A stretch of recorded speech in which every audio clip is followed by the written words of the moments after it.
600 miles off the coast of Ecuador, where cold and warm ocean currents collide, lies an archipelago unlike anywhere else on Earth, the Galapagos, born from volcanoes, shaped by isolation, home to animals found nowhere else on the planet.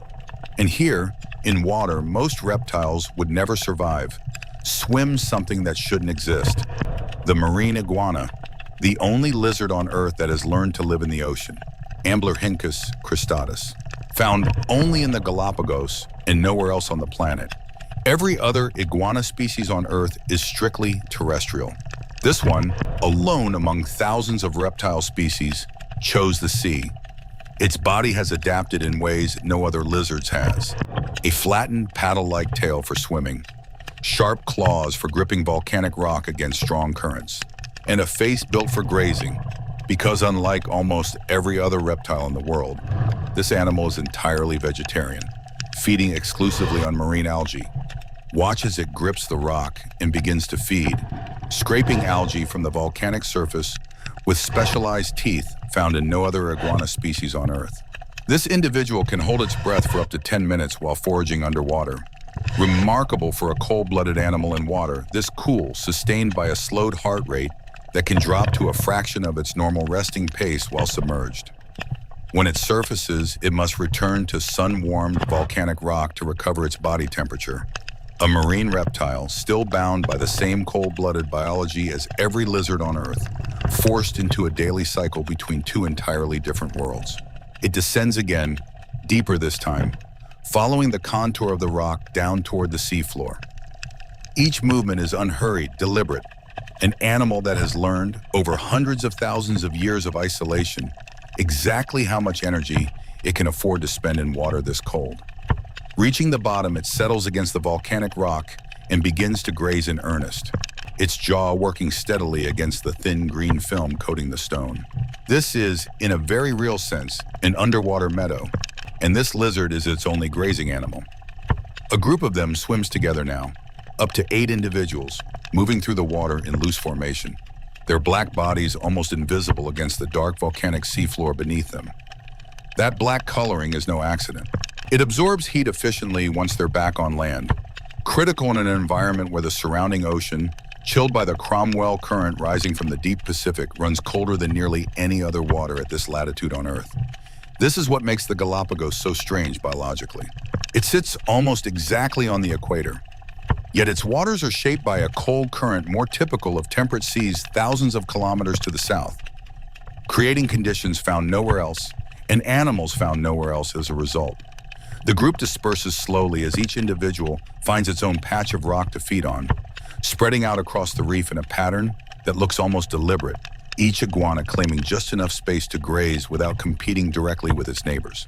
Nearby, a different kind of swimmer moves with far more speed and grace. A Galapagos sea lion, Xylophus wollebeckii, found only in this archipelago, a species entirely distinct from its mainland relatives, shaped by thousands of years of isolation from the South American coast. Watch it move. In water, the sea lion is transformed, spinning, twisting, accelerating with a precision that looks almost playful, and very often is. Sea lions are among the most social, curious animals in these waters, frequently approaching divers out of pure curiosity rather than caution. 3 more join it now, spiraling around each other in a display that serves no obvious survival purpose. Simply animals that appear to genuinely enjoy the water they were born into. They chase one another through the water column, breaking apart and reforming, blowing streams of bubbles that catch the light as they rise. There is a looseness to their movement that nothing else in this film quite matches, an ease that comes from being unmistakably the most at-home animal in this entire ecosystem. Below them, the volcanic seafloor stretches out in dark, jagged formations. Lava fields, some barely a few thousand years old in geological terms, a reminder that these islands are still, in a very real sense, being born. A shape glides into view above the lava field, slow, deliberate, ancient in its movements. A Pacific green sea turtle, Chelonia mitis agassizi. Some individuals in these waters are believed to live well over 100 years, moving through the same reefs, generation after generation, largely unchanged since long before humans ever reached these islands. It shares this water peacefully with the iguanas and sea lions around it. Different species, different survival strategies, drawn together by the same rich cold current that makes the Galapagos one of the most productive marine ecosystems on Earth, despite sitting almost exactly on the equator. The turtle moves with slow, powerful strokes of its front flippers, barely disturbing the water around it, gliding low over the lava field as though it has traced this exact path 1,000 times before, which quite possibly it has. Ahead, a shifting silver cloud moves through the water, not one animal but thousands. A school of Salema fish, Xenosis jessia, moving in perfect, synchronized formation, a defense mechanism against predators that makes it extremely difficult for any single fish to be targeted and caught. The school bends and folds as one continuous body, thousands of individual decisions somehow producing a single fluid shape, a living demonstration of how coordination at this scale becomes something close to a superorganism. We drift now across the wider volcanic landscape these animals call home. Dark rock, scattered coral, and cold, nutrient-rich water so different from the warm, clear tropical seas most people associate with the equator. The seafloor here shifts constantly in texture. Smooth basalt in some places, sharp broken lava in others, evidence of multiple volcanic events layered over one another across hundreds of thousands of years. A lone marine iguana drifts past overhead, silhouetted against the brighter water above, making its own return journey toward the surface and the sun-warmed rocks waiting for it there. This is only the beginning of what makes the Galapagos unlike anywhere else in the world. Ahead lies a reef built on volcanic rock instead of coral skeleton, and species found in no other tropical waters on the entire planet.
Most tropical reefs on Earth are built from coral, layer upon layer, over thousands of years.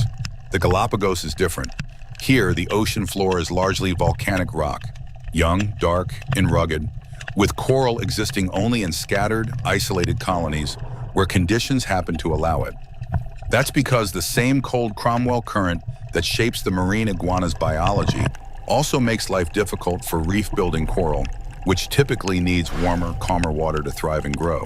And yet life here is extraordinary anyway, not despite these harsh conditions, but very often because of them. This school of black-striped Salema surrounds a volcanic rock formation rising from the seafloor, a reminder that in the Galapagos, the foundation of the entire ecosystem is fire, not coral. We drift now across a shallow reef shelf at just a few meters depth, sunlight breaking across volcanic rock coated in a thin layer of algae, the primary food source for the marine iguanas we met earlier in this film. Small reef fish move through cracks and crevices in the rock, taking advantage of shelter that coral reefs typically provide through branching structure, here provided instead by the jagged, broken texture of cooled lava flows. A moray eel watches from a crevice, only its head visible, mouth opening and closing rhythmically as it draws water across its gills. An ambush predator perfectly suited to a landscape built from cracks and hidden spaces rather than open coral branches. This landscape is geologically young. Some of the volcanic formations beneath us are only a few thousand years old, barely a moment in Earth's history, and far younger than most coral reef systems on the planet, some of which have been building for tens of thousands of years without interruption. As we move deeper to around 15 meters, the water cools noticeably, a direct physical sensation of the Cromwell current's influence, rising from far below and keeping Galapagos waters unusually cold for their latitude. This cold water is, paradoxically, the reason this ecosystem is so productive in the first place. Cold water carries more dissolved oxygen and more nutrients than warm tropical water, which is why, despite sitting on the equator, Galapagos waters support a density and diversity of marine life more typical of much colder, temperate seas far to the north or south.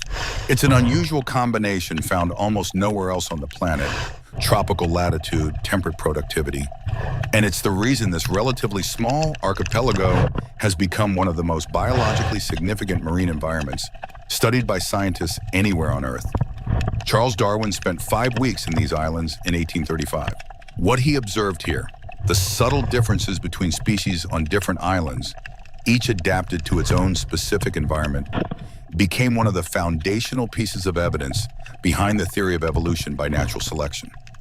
Nearly 2 centuries later, these waters remain one of the most actively studied marine ecosystems in the world, still yielding new discoveries about how isolation and unusual ocean conditions can shape life in ways found nowhere else on the planet. We continue across the reef at varying depths, watching the volcanic terrain shift from jagged lava formations to smoother, sand-covered patches where cold current and warm shallows meet in a constantly shifting boundary. A ray glides low over the sand, barely disturbing the grains beneath it, its wings undulating in slow, continuous waves as it searches for buried prey along the transition zone between rock and sediment. This is a landscape defined by contrast: fire and cold water, isolation and abundance. A tropical location behaving, in almost every biological sense, like somewhere much colder and much more remote than its position on the map would suggest. It's this contrast, more than anything else, that makes the animals living here so distinctive, species that exist nowhere else, because the specific combination of conditions that shape them exists nowhere else either. Ahead, in slightly deeper water, a new kind of animal begins to appear, one found in only a small handful of locations on Earth, and rarely anywhere as close to the equator as this.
shape darts through the water with astonishing speed, far faster than anything we've encountered so far in this film.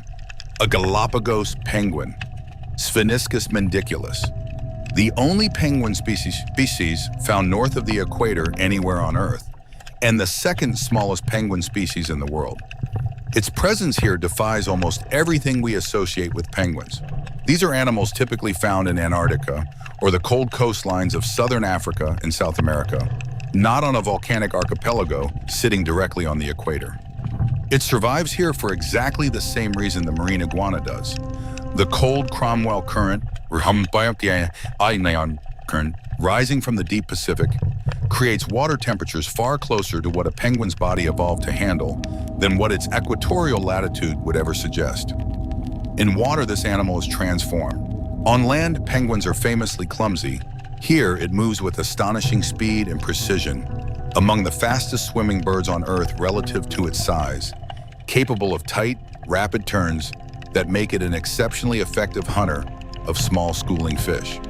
The entire global population of Galapagos penguins is estimated at fewer than 2,000 individuals, making it one of the rarest penguin species on the planet, found in the wild in only this one location on Earth. Climate events like El Niño, which periodically warm these waters and disrupt the cold current the penguins depend on, have historically caused sharp population crashes, a reminder of just how narrow the specific conditions are that allow this species to exist here at all. We drift alongside it now as it hunts, moving through a school of small fish with the same explosive bursts of speed and sudden direction changes used by penguins hunting krill in far colder Antarctic waters, thousands of kilometers to the south of this exact spot. It banks sharply, chasing a single fish that breaks from the school, the two of them weaving through open water in a pursuit that lasts only seconds before ending. One way or another, as it almost always does in an ocean built on constant, quiet predation. Nearby, more marine iguanas graze along the rocks, and a sea lion moves past in the background. Three animals from three entirely different corners of the evolutionary tree, sharing this same patch of cold, nutrient-rich equatorial water, for exactly the same underlying reason. This overlap is one of the things that makes the Galapagos so scientifically remarkable. Nowhere else on Earth do you find a penguin, a marine iguana, and a sea lion coexisting in tropical water, all sustained by the same unusual oceanographic quirk of geography and current. We continue through this zone at varying depths, watching penguins move in small groups, occasionally breaking the surface for air, before diving again in pursuit of prey moving somewhere below. Their dives are typically shallow and short compared to many other penguin species, usually under a minute, rarely deeper than the volcanic reef shelf that defines most of this coastline. This is, in every sense, an edge-of-range population, animals surviving at the absolute limit of the conditions their species can tolerate, in the one place on Earth where an unusual current happens to bring Antarctic-adjacent water close enough to the equator to make it possible at all. It's a fragile arrangement. A shift in ocean temperature of just a degree or two, sustained during a strong El Niño event, has been enough in the past to collapse this population by more than half within a single season. And yet, here now in this exact stretch of water, it continues. A small, resilient population of penguins, doing what no other penguin population on Earth does, in the shadow of the equator itself. We move on from the penguin zone now, deeper, toward a very different kind of gathering, one of the most famous wildlife spectacles found anywhere in these waters. Ahead, in slightly murkier, deeper water, the first outlines begin to appear. Unmistakable silhouettes, moving in numbers few other places on Earth can match. Hammerhead sharks.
Scalloped hammerhead sharks, Sphaerna lewini, gathering here in numbers that have made this stretch of the Galapagos one of the most significant hammerhead aggregation sites known anywhere on Earth. At 28 meters depth, we find them moving in loose, coordinated groups, sometimes numbering in the dozens, occasionally more. A scale of gathering rarely observed in this species anywhere else in the world. Scientists still don't fully understand why hammerheads aggregate in such large numbers at specific sites like this one. Leading theories include mating behavior, social hierarchy display, and the benefits of group protection against larger predators. But no single explanation has been definitively confirmed by researchers. Their distinctive head shape, the cephalofoil, is thought to serve multiple functions, spreading out their electroreceptor sensory organs to detect prey buried in sand more effectively and providing additional lift and maneuverability while swimming through open water. Watch how they move as a group, not in tight, controlled formation like a school of fish, but in a looser, shifting pattern. Individuals drifting closer and further apart as unseen currents move through this deep water around them. These aggregations tend to be dominated by females. Researchers believe the sites may function partly as a kind of social gathering point, where hierarchy among individuals is established and mating opportunities arise, though the full picture remains an active area of ongoing research even now. The Galapagos Marine Reserve, established specifically to protect species like this one, spans over 130,000 square kilometers of ocean, one of the largest marine protected areas on Earth, created in large part because sites exactly like this one prove so critical to hammerhead populations globally. Scalloped hammerheads are currently classified as critically endangered worldwide, their numbers reduced by decades of targeted fishing for their fins. Protected aggregation sites like this stretch of the Galapagos represent some of the last strongholds where the species can still be observed in anything resembling its historical abundance. We move closer now, drifting among the group at the same depth, watching individual sharks peel away from the main aggregation before rejoining moments later. A constant, fluid reorganization that has been observed at this exact site for as long as researchers have been diving here. A single shark breaks from the group and passes directly beneath us, close enough to see the fine texture of its skin, the slow, deliberate sweep of its tail propelling 30, perhaps 40 kilograms of muscle through the water with barely any visible effort. Beyond the hammerheads, other shark species are known to pass through these same waters. Galapagos sharks, silky sharks, and occasionally whale sharks, the largest fish in the ocean, drawn by the same rich, current-fed waters that support everything else we've encountered in this film so far. It's worth pausing here on what a gathering like this actually represents. This is not a chance encounter. This is a location these animals return to again and again, sometimes across many years of their lives. A specific point in an entire ocean that has, for reasons still not completely understood, become essential to this species' survival. We continue drifting through the aggregation as the group shifts and reforms around us, sharks passing within meters, entirely uninterested in anything beyond their own social patterns in this water. Slowly, the density of sharks begins to thin as we move beyond the core of the aggregation site, back into more open water, the same volcanic seafloor stretching out beneath us, littered now with scattered coral colonies that manage to survive despite the cold current running through this region. This entire ecosystem, the iguanas, the sea lions, the penguins, and now these critically endangered sharks, exists because of one specific, unusual oceanographic feature, the Cromwell Current, current, rising from the deep Pacific and colliding with the equator in exactly this location.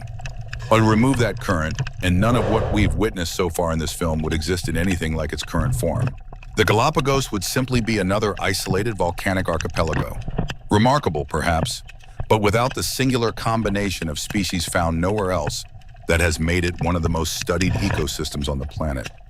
Ahead, the water shifts once more into territory where several of the species we've already met begin to overlap in the same frame at the same time.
This is what researchers call a mixed species zone, a stretch of water rich and stable enough to support overlapping populations of animals that, almost anywhere else on Earth, would never share the same reef at all.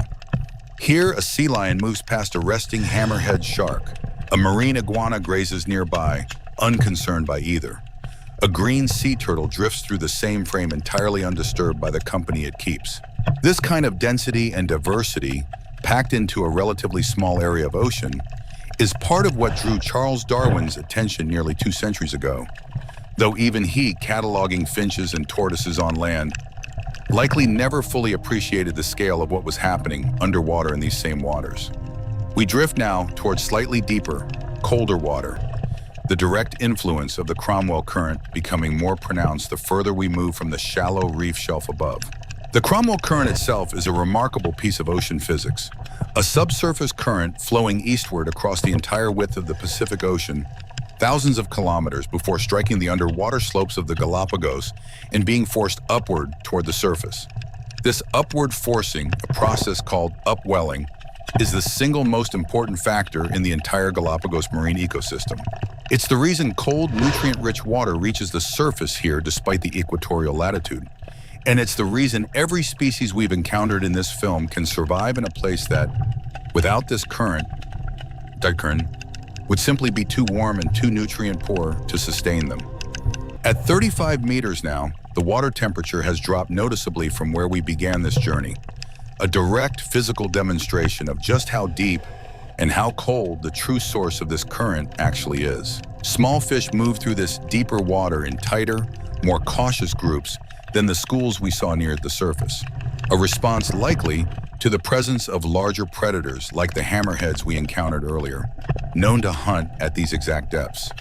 We continue through the deepening blue, watching the volcanic landscape become less distinct, shadows lengthening as available light diminishes with every additional meter of depth we descend. At 50 meters, we are approaching the lower boundary of what recreational diving typically allows, a depth where the Cromwell Current's cold water is at its most concentrated and where visibility, while still remarkable by many ocean standards, begins to gradually narrow. This is, in many ways, the engine room of the entire Galapagos marine ecosystem, the specific depth and current interaction that ultimately determines what can and cannot survive throughout every shallower zone we've explored so far in this film. Without the Cromwell Current reaching this deep, cold water toward the surface at precisely this location, the marine iguana would have no cold-adapted food source. The penguin would have no cold-adapted prey. The hammerhead aggregation, dependent on nutrient-rich water supporting large populations of smaller fish, would likely never have formed here at all. Every remarkable species in this film, in other words, ultimately traces back to this single point, a deep ocean current striking a volcanic slope 600 miles from the nearest continent. We begin now to rise back towards shallower water, the temperature slowly climbing, the light slowly strengthening as we retrace our path back toward the surface zones where this journey first began.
We rise through 50 meters of cold, current-fed water, retracing the same journey the Cromwell Current itself makes on its way from the deep Pacific to this exact point on the Galapagos coastline.